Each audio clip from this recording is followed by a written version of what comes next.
What is a thing that a lot of movies do that you absolutely hate? I always notice unrealistic dialogue as exposition.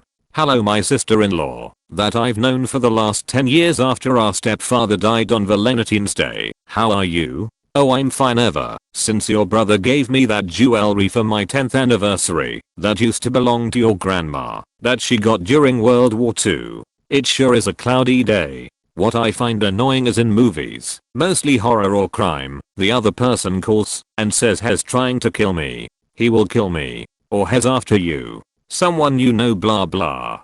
Just spit out the name or something instead of saying he. It annoys me when the person on the other side of the phone remains confused and worried, and the person who was trying to tell him gets snatched or murdered by he. Two characters greet each other this way. Joe, hey, Fred. Good to see ya. My god, how long has it been? 6 years. Fred, 7. Like when does that ever happen? Do people ever ask each other how long it's been since they saw each other, and then does anyone ever actually bother to correct them that way? Like Fred has that number ready in his mind. He knows exactly how many years it's been, so he fires it like a shot, not 6 years 7. It's the stupidest thing, and yet you see it all the time. Lazy writing. That every shitty movie nowadays is set up as the first part of a possible trilogy, making it non-committal and vague as a result. Not just a trilogy, a franchise. Not just a franchise, but a whole freaking universe.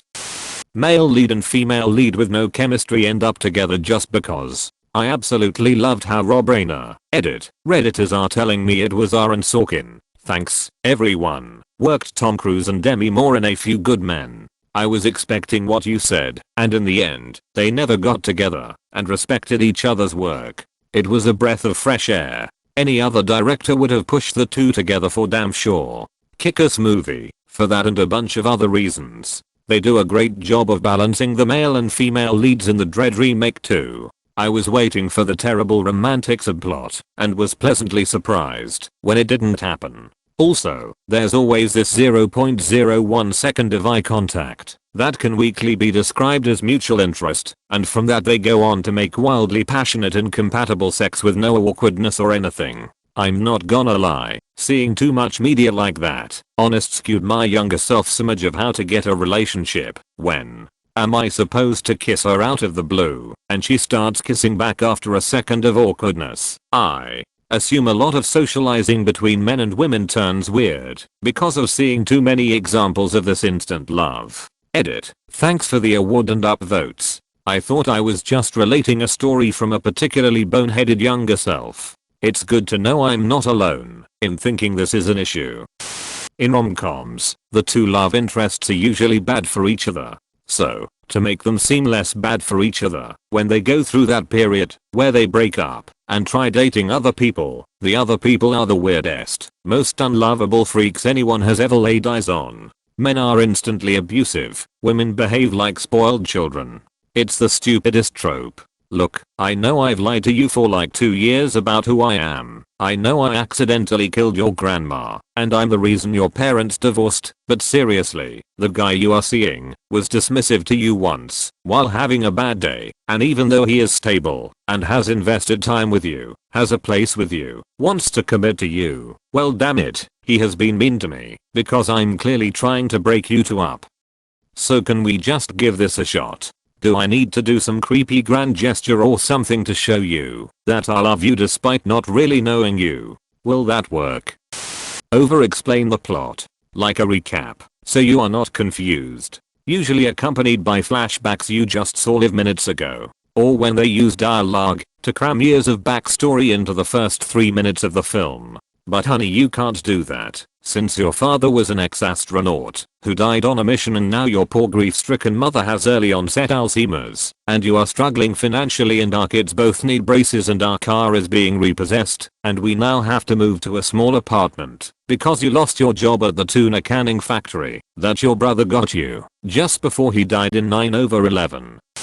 When something is foreshadowed and then revealed later in the movie, but instead of just letting you realize it yourself, one of the characters say it out loud. Like the audience is too dumb to make the connection. Biggest pet peeve is the fact that every comedy has to turn sad in a very cliche way halfway through the movie. It's the guy loses girl and has to win her back formula that's in every damn comedy. Bad guys have horrible aim. Car keys hidden behind sun visor. Car keys hidden behind sun visor. Of all the hundreds, if not thousands of cars I've been in across my lifetime, I have met precisely 0 people who stow their car keys this way. When someone in the movie is using a computer, it makes all of these cheesy beep slash boop slash blip noises. They hold supposedly full coffee cups, like they are empty, always holding them at a tilt. I know they are just stage props, but they can at least act like there is coffee in their cups. Such an easy fix too. Pour some water in the cup. Problem solved. When a character doesn't immediately explain what happened, to stop the conflict. Just let me explain. I swear that's not what happened. If you just let me finish, I'll tell you. Please, just listen to shut up. Just say it. I didn't kill your insert familial person here. I tried to save them, but I was too late. Ugh. The worst is when this not only happens, but is the foundation for the entire conflict driving the story. I spent the whole thing thinking you could resolve this in 30 seconds. This right here. If the second hour of the movie exists, because some dumbass couldn't say listen to me, there's been a misunderstanding, and if you give me 30 seconds I'll clear it up, then I'm done. When 2 people want to talk privately, instead of them going into the hallway, they make the other 20 people leave the room. No recoil when firing a firearm. It's not really a big deal, but somehow, it just makes the scene feel off. The choreographed fights where the villains always attack one at a time, and choreographed fights where the cameraman is having a seizure. Thanks for watching Tales of Reddit. Please drop a like and leave a comment, and don't forget to subscribe.